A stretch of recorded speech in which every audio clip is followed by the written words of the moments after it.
GIC की कक्षा 10 के प्यारे बच्चों, आपका गणित विषय की कक्षा में स्वागत है। प्यारे बच्चों, आज हम समांतर श्रेणी के योगफल पर आधारित कुछ उदाहरणों को हल करेंगे। हमारा आज का पहला उदाहरण इस प्रकार है। उस एपी अर्थात समांतर श्रेणी के 51 पदों का योगफल ज्ञात करें जिसके दूसरे व तीसरे पद क्रमशः 14 व 18 हैं, यानी कि दूसरा पद है 14 और तीसरा पद है 18। तो इस प्रश्न को हल करने के लिए हम मान लेंगे कि माना श्रेणी का प्रथम पद ए तथा सार्वंतर डी है। अब प्रश्नानुसार दूसरा पद है 14, तो हमने लिखा दूसरा पद बराबर है 14। अब दूसरा पद कितना होगा? समांतर श्रेणी का पहला पद माना है ए और सार्वंतर माना है डी, तो श्रेणी का पहला पद हो जाएगा ए, दूसरा पद ए प्लस डी, एक डी बढ़ जाएगा। इसी प्रकार तीसरा पद हो जाएगा ए प्लस एक डी और बढ़ जाएगा, कितने डी? 2d। चौथा पद की अगर बात होती तो ये हो जाता ए प्लस 3d। इसी प्रकार से आगे पद बढ़ते चले जाते। तो दूसरा पद है 14, इसका अर्थ यह हुआ कि ए प्लस डी बराबर कितना हो गया? 14। ये हो गई हमारी समीकरण नंबर 1। इसी प्रकार अगर हम प्रश्न का पुनः अवलोकन करें तो हमें देख रहे हैं कि तीसरा पद जो है वह दिया है 18, तो हम लिखेंगे इसी प्रकार तीसरा पद यानी कि जो थर्ड टर्म है वह दिया है कितना? 18 दिया है। तो इसलिए हम कह सकते हैं तीसरे पद का अर्थ हुआ a प्लस 2d बराबर हो गया 18। ये आ गई हमारी समीकरण नंबर 2। अब इस समीकरण नंबर 2 के नीचे हम समीकरण नंबर 1 को लिख लेते हैं और इन दोनों समीकरणों को हम हल कर लेते हैं। अब यहाँ अगर देखें तो ये a और a दोनों जगह आ रहा है। अगर हम समीकरण नंबर 2 में से समीकरण नंबर 1 को घटाएं तो क्या होगा? ये नीचे की समीकरण जो घट रही है उसके चिन्ह क्या होंगे? बदल जाएंगे। यहाँ लिख भी लेते हैं कि हम क्या कर रहे हैं। हमने समीकरण 2 में से घटा दिया है समीकरण नंबर 1 को। ठीक है, तो ऐसा करने से जो ये घट रही है समीकरण नंबर 1, इसके जितने भी दोनों पक्षों में जितने भी पद हैं उनके चिन्ह बदल जाएंगे। तो ये प्लस डी से माइनस ए, प्लस डी से माइनस डी हो गया, ये प्लस ए से माइनस ए हो गया। इस प्रकार यहाँ भी ये प्लस से क्या हो जाएगा? माइनस हो जाएगा। तो प्लस ए और माइनस ए कट गया, ये दोनों निरस्त हो गए। 2d में से एक डी कम हो गया, यहाँ बच गया d, और ऐसे ही यहाँ पर इसमें से एक घट जाएगा तो क्या बचेगा? 4, यानी d हो जाएगा कितना? 4। अब हम समीकरण नंबर 2 में मान लगा देते हैं इस d का। समीकरण नंबर 2 से, समीकरण संख्या 2 से अगर हम देखें तो a प्लस 2d का मान होना चाहिए 18।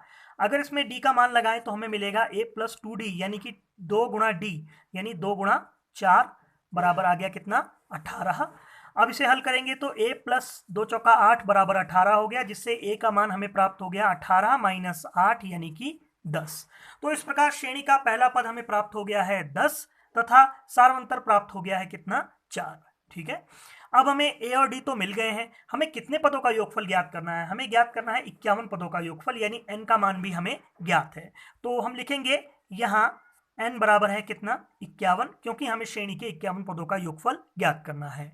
अब हम यहाँ n पदों के योगफल का सूत्र Sn बराबर n बटा 2 गुणा 2a प्लस n माइनस 1 गुणा d का प्रयोग करेंगे, क्योंकि Sn बराबर होता है n बटा 2 गुणा 2a प्लस n माइनस 1 गुणा डी, जहां Sn n पदों के योगफल को व्यक्त करता है।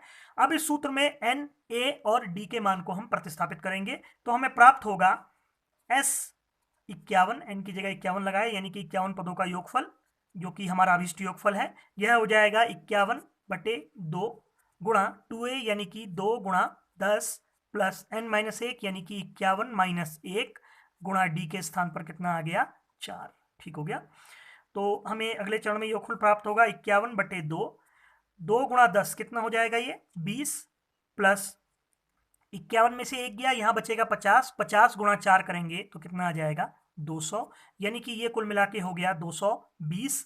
और आगे से गुणा चल रही है किससे? 51 बटे 2 से गुणा 220। ठीक है, 2 से इसे विभाजित कर लेते हैं, 110 आ जाएगा। ठीक हो गया, यानी कि अब हमें जो अभीष्ट योगफल प्राप्त होगा वह होगा 51 गुणा 110 से प्राप्त। तो यहाँ पर रफ में कर लेते हैं हम 110 और गुणा करनी है किससे? 51 से। तो 51 शून्य का शून्य, 51 51 एकम 51 का 1 हासिल आया कितना? 5, और 51 एकम 51, 51 और 5 कितना हो गया? 56। तो इस प्रकार हमें योगफल प्राप्त हो गया 5610। तो यही इस दी गई समांतर श्रेणी के 51 पदों का योगफल है।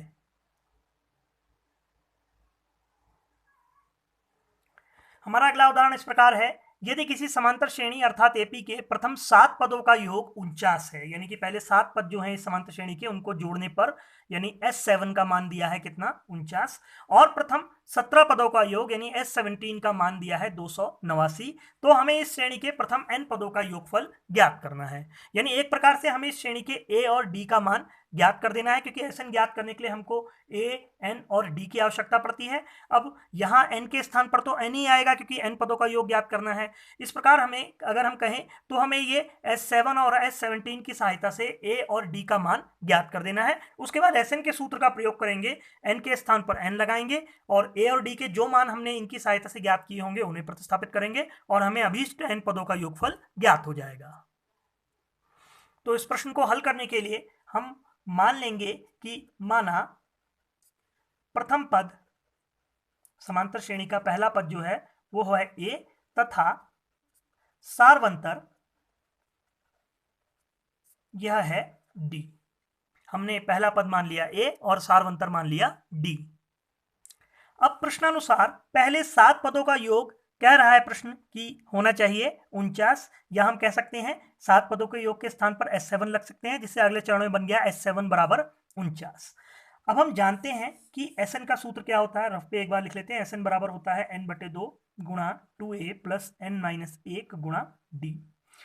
अगर इसी सूत्र में हमें 7 पदों का योग यानी कि S7 ज्ञात करना होता तो हम क्या करते, जहां जहां n है वहां वहां क्या लगा देते, 7 लगा देते। तो यहां पर भी S7 के स्थान पर हम क्या करेंगे, Sn वाले इस सूत्र में जहां जहां n होता है वहां वहां हम 7 का प्रयोग करेंगे।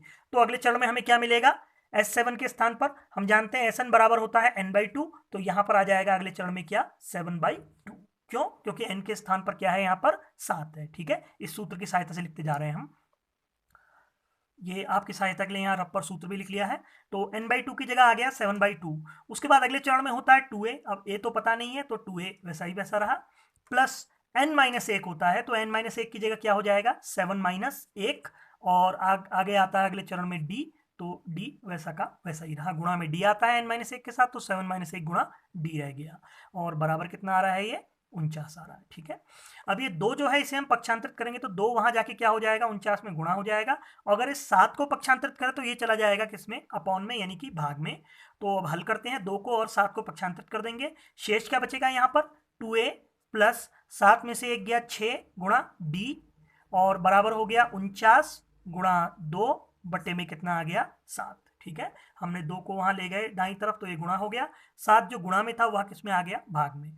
7 से भाग देंगे तो 7 7 कितना आ जाएगा 49। ठीक है, अब अगर हम देखें ये जो हमारे समीकरण का बायां पक्ष है और जो दायां पक्ष है, इस सभी में देखें तो 2 जो गुणनखंड है उपस्थित है। यहाँ देखिए 2 गुणा a, यहाँ 6d है, इसका अर्थ हुआ 2 गुणा 3 गुणा d, यानी 2 तो उपस्थित यहाँ भी मान सकते हैं, और यहाँ तो स्पष्ट रूप से 7 गुणा 2 दिखाई दे रहा है।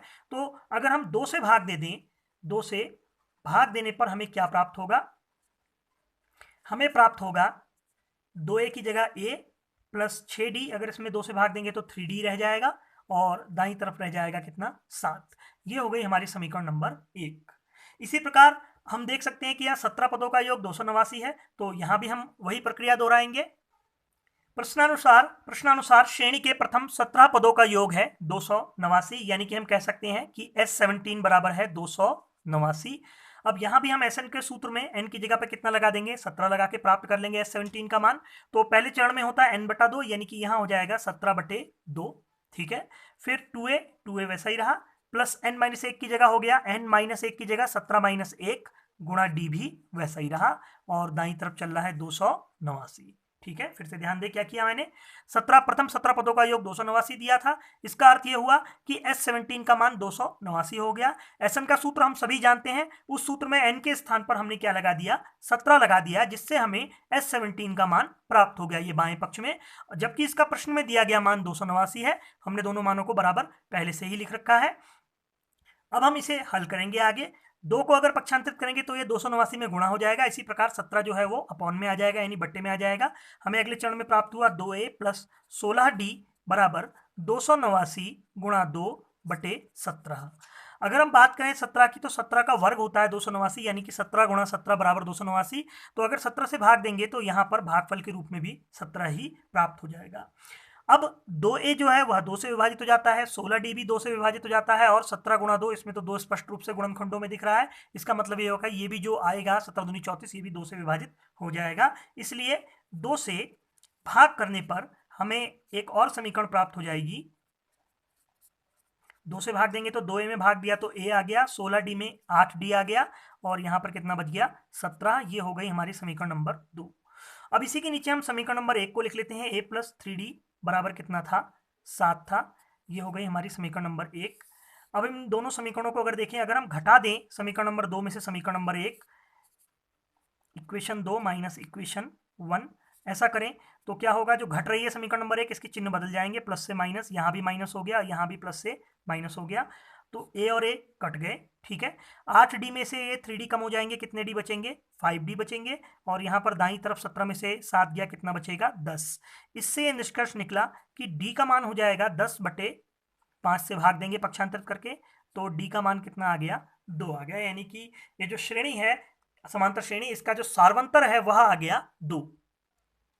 समीकरण 1 से हम जानते हैं कि a प्लस 3d का मान होना चाहिए कितना, 7 होना चाहिए। अगर इसमें d के स्थान पर 2 लगा दे तो हमें क्या मिलेगा, a प्लस 3 गुणा 2 बराबर 7। 3 गुणा 2 हो गया 6, यानी कि इससे निष्कर्ष निकला कि a प्लस 6 बराबर है 7। या हम कह सकते हैं कि a बराबर हो जाएगा 7 माइनस 6, यानी कि a का मान आ गया 1। तो इस प्रकार हमें a का मान प्राप्त हुआ है 1, और d का मान हमने अभी ज्ञात किया था थोड़ी देर पहले, d का मान कितना आया था, 2 आया था।